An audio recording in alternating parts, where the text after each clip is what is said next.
Mark Epstein, Jeffrey Epstein's brother, is out doing a lot of interviews in a time where, obviously, the big news item is Trump has been pulling every stunt he can to try to prevent the Epstein files from being released because, of course, obviously, because if they get released, then he'll be exonerated, and he doesn't want that.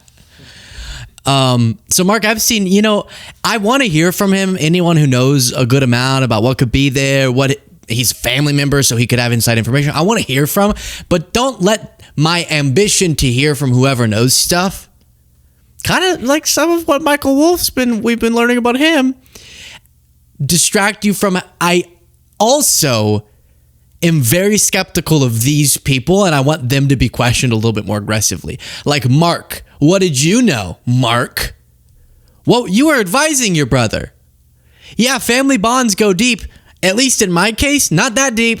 If I found out one of my brothers, and I would know, I'm close enough to them where I would know if they were doing the things Jeffrey Epstein was doing, that would be it for our relationship. But Mark was saying, ask Putin if he has the video of Trump blowing Bubba. And I'll show you him getting asked about that and saying, I just need to clear the record. Bill Clinton has been slandered. It wasn't him. It was somebody else. But first, you got Mark Epstein just being like, hey, I'm not going to say it, but I think Trump killed Jeff.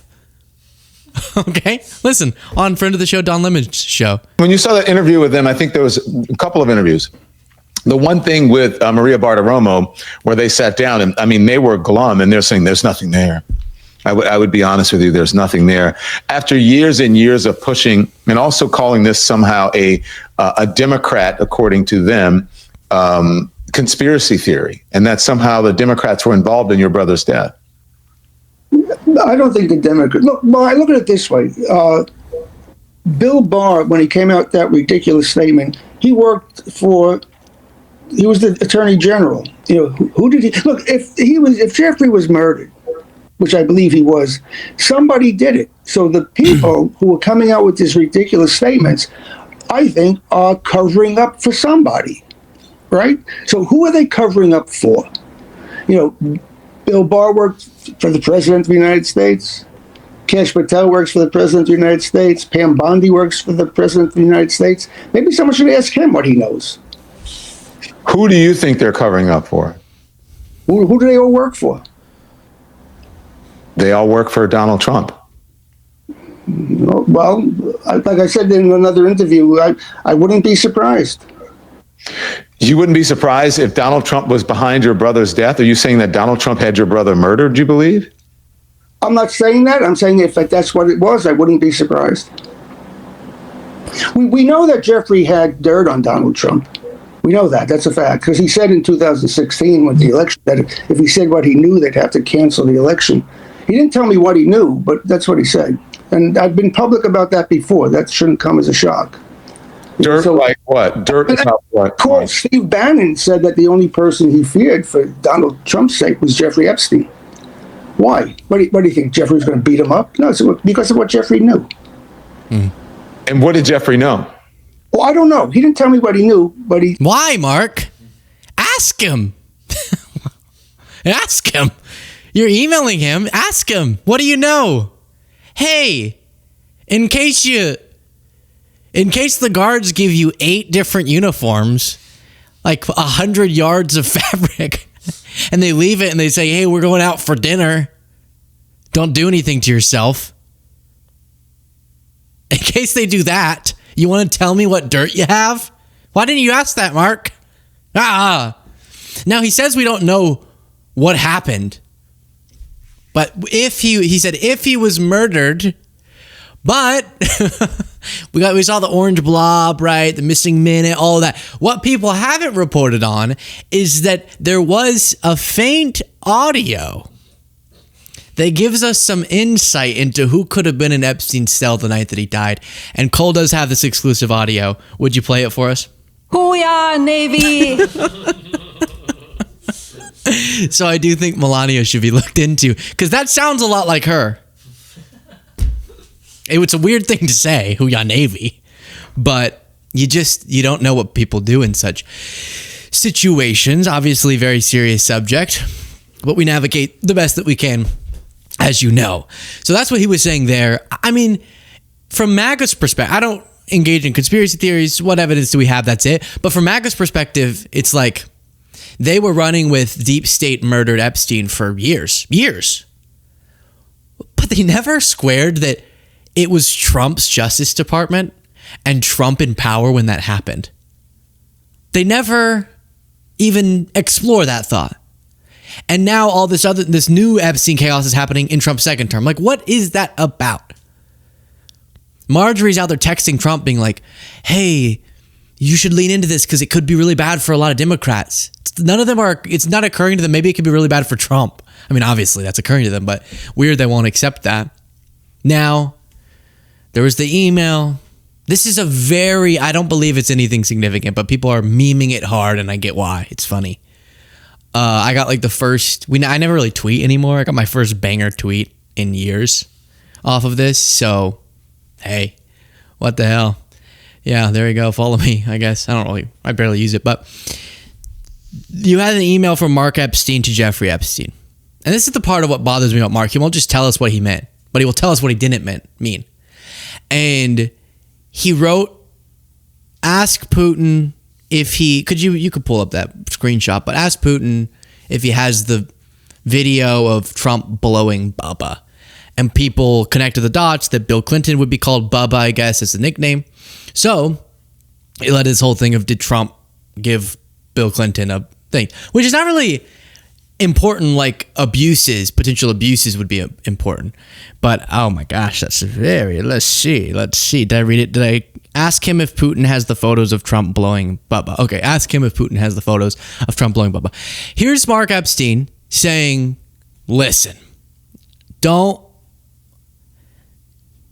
bring Bill into this. Bill Clinton. I got it sent to me a dozen times this weekend. Did you see the emails between Jeffrey Epstein and his brother Mark? Did you see? It's proof that Epstein was covering and had stuff on Trump as his sex life. This back and forth with Jeffrey, where he tells you that Bannon is with him, and you say, oh, great, ask him if Putin still has photos of Donnie T, I'm assuming President Trump, with blowing, which we all know what that means, Bubba. Let me stop. While you hear Mark's response, please do click the subscribe button. I appreciate you all so much. Just by doing that free action of clicking it, you help to boost our show, which means getting this information out to more people. You can see the chart there. How many people watch the show who aren't subscribed? A majority of people who watch every day aren't subscribed. Crazy thought, huh?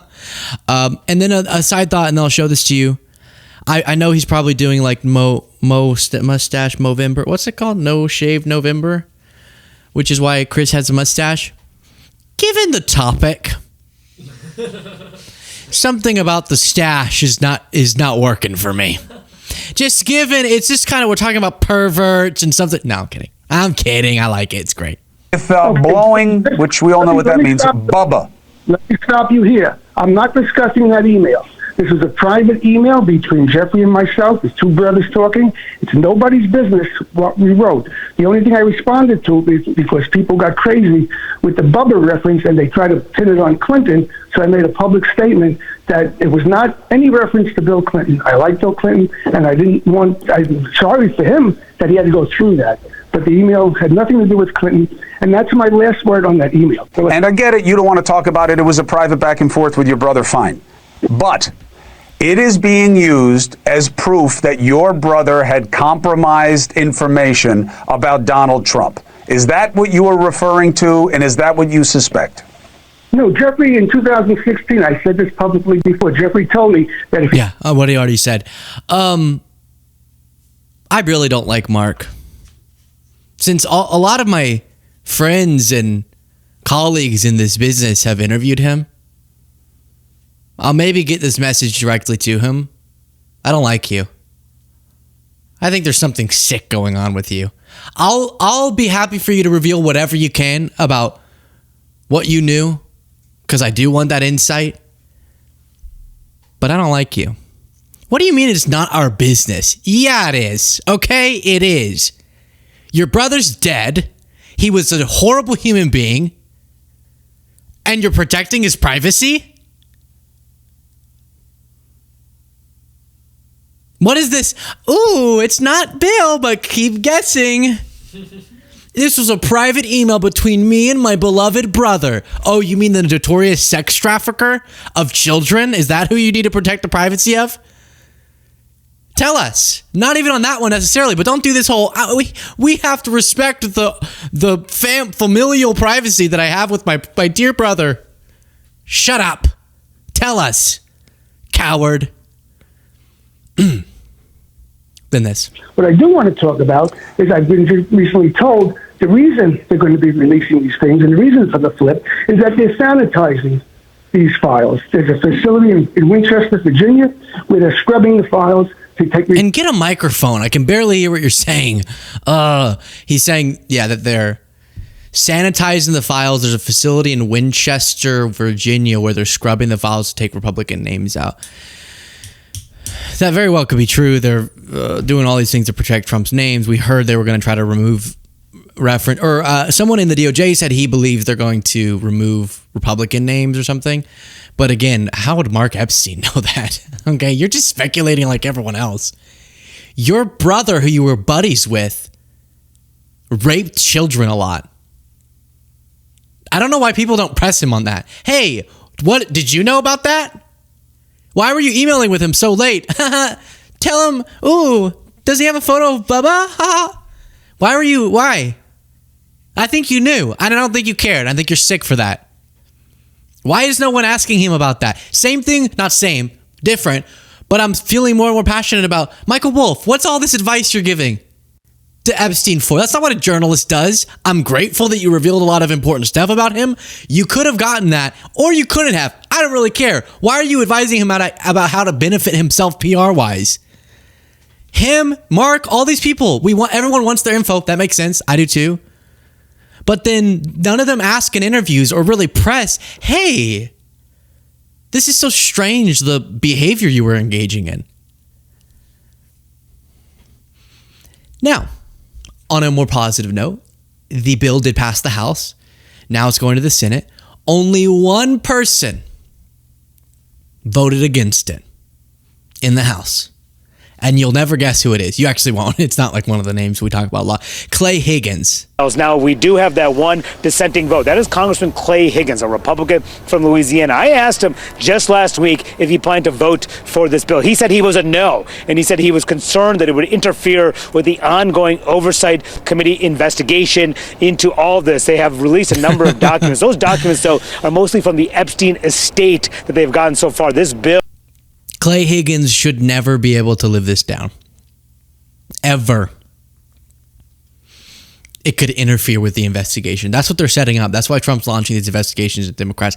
Since you're probably not that familiar with Clay Higgins, he's a very spooky guy. This is just a random clip I found of him in an unrelated context. You, ladies and gentlemen, interfered with the United States of America 2020 presidential election, knowingly and willingly. That's the bad news. It's going to get worse, because this is the investigation part. Later comes the arrest part. Your attorneys are familiar with that. Mr. Chairman, I'd like to spend 5 hours with these ladies and gentlemen doing depositions surely yet to come. But for right now, I'll yield the balance of my time to my colleague, Mr. Jordan. Why does he sound like he's speaking in the 1850s? Do you notice? And now we're going to breaking news. He's a real scary guy. Truly, Clay Higgins. Remember that name. One dissenting vote. Even Marjorie has more moral clarity than Clay Higgins, apparently. That's what we did by fighting so hard against the most powerful people in the world, even the President of the United States, in order to make this vote happen today. I was called a traitor by a man that I fought for 6 years for. And I gave him my loyalty for free. I won my first election without his endorsement, beating 8 men in a primary. And I've never owed him anything, but I fought for him for the policies and for America first. And he called me a traitor for standing with these women and refusing to take my name off the discharge petition. Again, he called her, quote, Marjorie Trader Brown, because what was it? Grass turns brown when it's rots. Yeah. Let me tell you what a traitor is. A traitor is an American that serves foreign countries and themselves. A patriot is an American that serves the United States of America and Americans like the women standing behind me. And I want to tell you that this only became possible today because the American people whom we serve as representatives here in Congress demanded that this vote happen. Okay, so survivors there, and even Republicans, bipartisan now. I mean, there were only 4 Republicans at one point. But they ended up joining because they realized it was inevitable, except for Clay Higgins. How depraved do you have to be the one person to vote against transparency on this? And some, I'm totally just trying to end the show on a fun note, but stick around for it, because this is like a really weak segue, but some people are arguing, Trump is arguing, that we have Trump derangement syndrome for wanting justice. Truly, that's what he's arguing. And Batya, on her show, Batya, that's the name of the show, told the story bravely of when she got rid of her Trump derangement syndrome. Take a listen, ladies and gentlemen. I used to be pretty woke. I had the TDS, the Trump derangement syndrome. I thought everybody who voted for Donald Trump was a racist. All that changed. Well, that's weird. I hate when they put that on all of us. I thought that every Trump supporter was a pedophile, grooming, raping, murdering, serial killing, racist, demon. Like most liberals. It's like, no, I don't think that about every Trump supporter. Changed when I encountered a Yale study in 2018. The study found that there was a difference between how white liberals and white conservatives talk when they talk to black people. And when I saw the headline, I was jubilant. We got him. That's what I thought. Turns out the opposite was true. The study found that when white liberals talk to black people, they do something called presenting lower competence. They dumb down their vocabulary using fewer syllables than they do when they talk to white people. And white conservatives don't do this. I remember seeing the study and thinking with horror, and we liberals call conservatives racist? What could be more racist than the patronizing view that black people need to be protected from our big vocabularies? Yet it was this patronizing view that minorities are oppressed and in need of saving that I could suddenly see was at play in much of the progressive worldview. It caused me to think, well, if I'm wrong about conservatives being racist, what else might I be wrong about? It's funny because it's like I had Trump derangement syndrome because I thought all Trump supporters were racist. Then I saw a study that I interpreted as liberals being racist. And I decided to completely flip all of my political views. And it's like, wait, why don't you care about Trump's treatment of democracy, Trump's economic policies, Trump's effect on the social safety net? Why don't you care about all of these you just care that you saw us study about white liberals, which I've checked and she's correct. There was a study about that, which is kind of wild. Hey, white liberals, cut it out. That's weird. But I had a really funny joke. I don't know if I want to say this. I get the study is, I mean, it is racist to do that. And it's like a weird liberal overcompensation of trying to like, whatever. But you know what's a funny way to interpret it? The conservatives don't. No, they don't. What's the specific? Use language that makes them appear less competent. The conservatives don't use less competent language because they're already speaking incompetently. I'm kidding. They don't stop using the big vocabulary words because they weren't using them in the first place. I'm kidding. There's tons of very intelligent conservatives. I'm just totally joking. That was like an obvious little joke that could be made there. But don't do that. Ew. Weird. And I have seen that with all different categories. Or like I've been to people traveling to other countries and they start speaking all weird to people. So I agree that that's an interesting study. I see the psychology of why it happens, specifically to people who are trying to be like I'm gonna way too sensitive, and then they're just being insulting through their sensitivity, even if in some way it came from a good place, but it also comes from a biased place, and you clearly don't look very highly upon people. So that's ridiculous. But for that, it's even more ridiculous for your entire worldview to change because some liberals be weird. Okay? Right? It's true. A lot of liberals are strange. They're just also not supporting a threat to democracy, and I think they align better with my values. There it is. I'm just picturing a white liberal being, I can't do it, but like speaking all differently.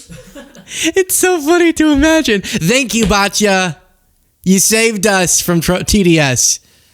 Now address Trump's degrading of our entire democratic system, how he's bad for all population groups of all different identities, how he's completely failed the working class, he's completely failed on his affordability promise, and the numerous other issues we talk about in the show other than just some white liberals do something that's implicitly racist.